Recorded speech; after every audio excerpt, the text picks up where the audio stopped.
There are 3 medicinal herbs that I would like you to try this year. Hi everybody, welcome to Living Traditions Homestead. My name is Sarah, and if you don't know already, I am totally excited about spring, and I'm totally excited to get gardening, and I am totally excited about all the herbs that I will be growing this year. I have been asked to team up with 3 other homestead YouTube channels to talk about our and my medicinal herb picks for 2018. So I've teamed up with Rain Country, Homestead Tessie, and Spend Smart, Live Happy. I'm so excited to be talking to you today about my medicinal picks for 2018. Now, I grow a lot of different herbs. I had such a hard time picking which herbs I'm going to talk about today, so I thought I would take this approach. I have chosen 3 herbs that I think you should try this year. I'm going to tell you what I use them for and why. And all 3 of these picks for this year for you to try, I just grow the heck out of because I love them so much. They are so useful and they're also very easy to grow in my experience. So let's get started. Now I'm coming to you today on this beautiful Missouri Ozarks day. I'm coming to you from inside the greenhouse. And while it is a fantastic, beautiful, warm spring day, the winds are crazy. So in order for you to hear me, I'm going to film this inside the greenhouse, but I'll take you in and out throughout this so you can see some of the great, beautiful Missouri Ozarks outdoors. So my very first medicinal pick for you to try this year is chamomile. Now, chamomile, everybody knows about it. I grew a ton of it last year. I love it. Samantha, my youngest daughter, and I drink chamomile tea all the time, all year long. In fact, just last night I had some chamomile tea because I'm a little bit under the weather right now, and it is so soothing to my throat and helps me kind of wind down and get ready for bed. So overall, chamomile medicinally is very, very soothing and gentle for the skin. It's so gentle that you can actually infuse chamomile into oil and then make body products for babies. It's nourishing, it's very anti-inflammatory on the skin. Internally, chamomile is very soothing to the body. If you're having indigestion, you can have some tea. It will just help calm things down.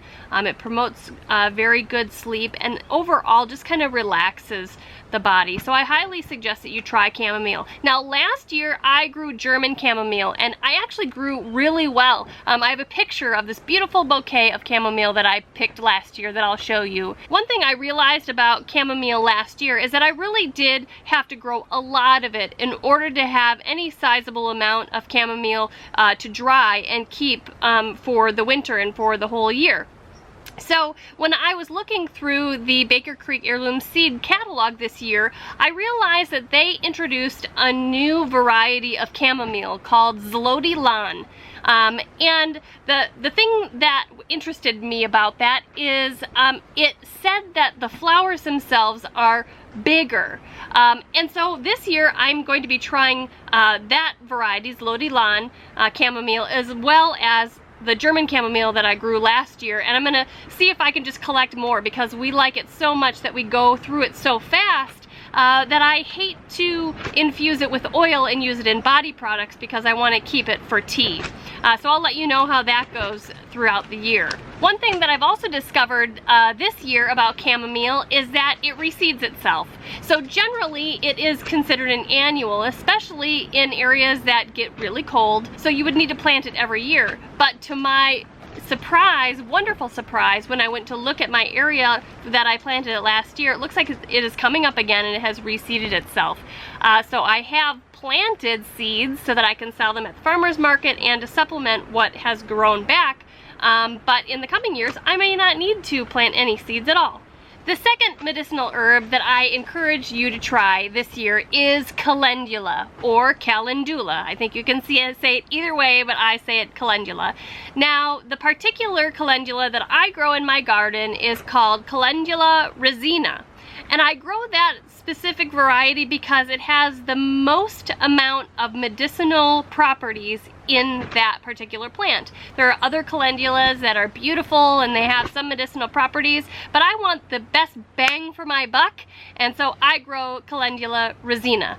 You can find the seeds for that in the Baker Creek seed catalog. You can order that, or when you go to the Baker Creek Spring Planting Festival in May, you can pick some up then too. So what do I use calendula for? Well, I use it a lot in skin products. It is very good for your skin, very nourishing, very anti-inflammatory. So it's very good to infuse in oil and turn then into salves and rubs for your body. But also, calendula can be used in a tea to treat the body internally as well. It is also very anti-inflammatory. It has some antiviral properties and some antibacterial properties. Now, when I have been treating my family for sore throats and things, and actually just recently I had one, I made a really great tea of chamomile and calendula, and it really helped me out. So give that a try. So I'm highly recommending calendula. You can plant it by seed. It is very easy to grow, and it also produces big seed heads when you let the flowers go to seed.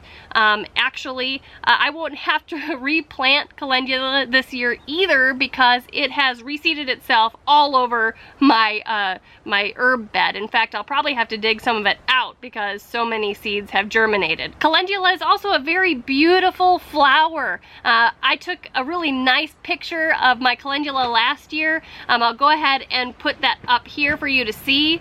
And even though, like I said, I won't need to plant any new starts for this year, I actually did start some for the farmer's market, and so I have a lot of them growing in the greenhouse right now. Okay, so the very last herb that I am going to recommend that you try this year is called lemon balm. Lemon balm has so many amazing uses, and it smells wonderful, and it doesn't taste that bad either. The same kind of story happened for me this year. I thought for sure I was going to have to replant my lemon balm, so I planted some seeds, but come to find out, I'm going to have to sell all of those little plants at the farmer's market, oh darn, because I think that my lemon balm overwintered. I did not allow it to go to seed, so it couldn't have spread that way. So I think that it just survived the winter and has come up with a vengeance. I'm going to have a ton of lemon balm this year. Now, there are a variety of ways that I use lemon balm. It is really just super versatile.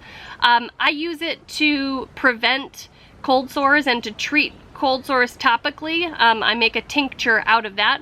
I also use that tincture, you know, I'll admit that I'm a little bit on the anxious side. I'm kind of an anxious person, and I also have some digestion issues. So when I'm feeling overly anxious or when I'm having an upset stomach, I will also use that tincture, and it really does help for me. Also make sure that you're drying it to use it in a tea, because the medicinal properties of it are also effective in a tea.